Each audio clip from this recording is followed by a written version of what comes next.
Hello again, or hello for the first time. My name is Brady, and I am one of the Associate Curators of Education at the University of Iowa Stanley Museum of Art. This video is a crash course in making meaning out of art. In another video, I talked a lot about close looking. Close looking makes us into art detectives who make a visual inventory of everything we see when we look at a work of art, including colors, patterns, materials, textures, people, animals, anything that we can see when we look at the art. This type of focus looking at art also sort of naturally makes us want to find meaning in it. We want to know why the artist made it, why they included one detail or another, and what stories, ideas, or beliefs the artwork might be trying to share with us. We also might naturally ask ourselves how the art makes us feel, or what it makes us think about.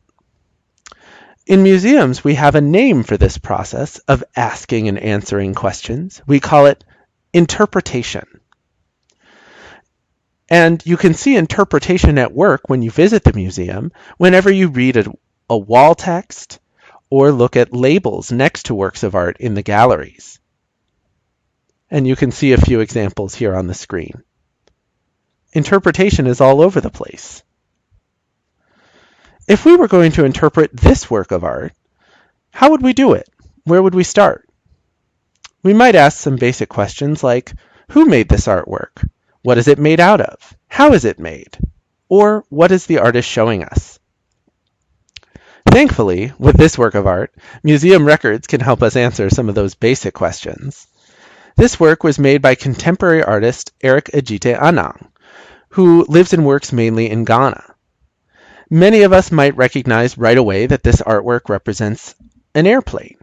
We see wheels, wings, windows, and other features that make the form of the airplane obvious to us. We can also identify stripes of red, green, and gold decorating the white body of the plane, which is made out of wood. We even see mirrored windows, black tires, and black lettering too. Now that we know some basics about the artwork and how it looks, we can start to ask tougher questions. Why did the artist make it? What do these letters mean? Why are the stripes red, green, and gold, when they could have been other colors? And we could go on and on. Answering these questions requires building on the close and careful looking and describing that we just did, and using those clues we gathered, along with other research, to figure out the meaning of this artwork.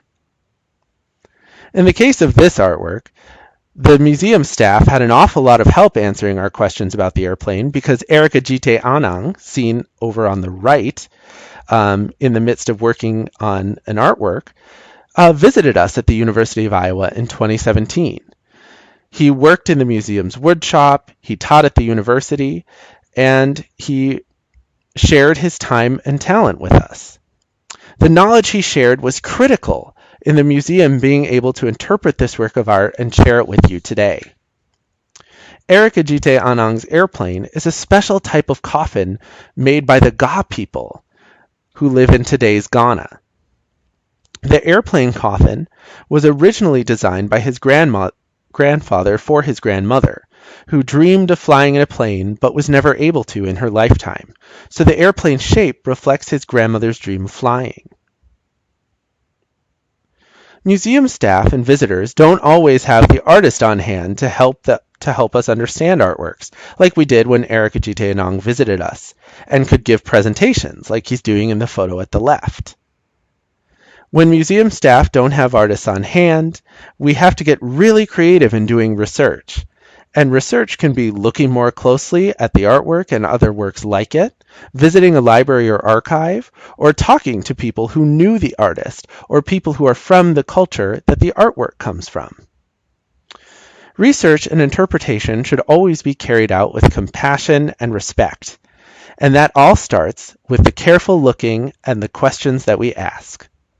So now that we know how to make meaning out of artworks, let's go on and look at other works of art in the museum.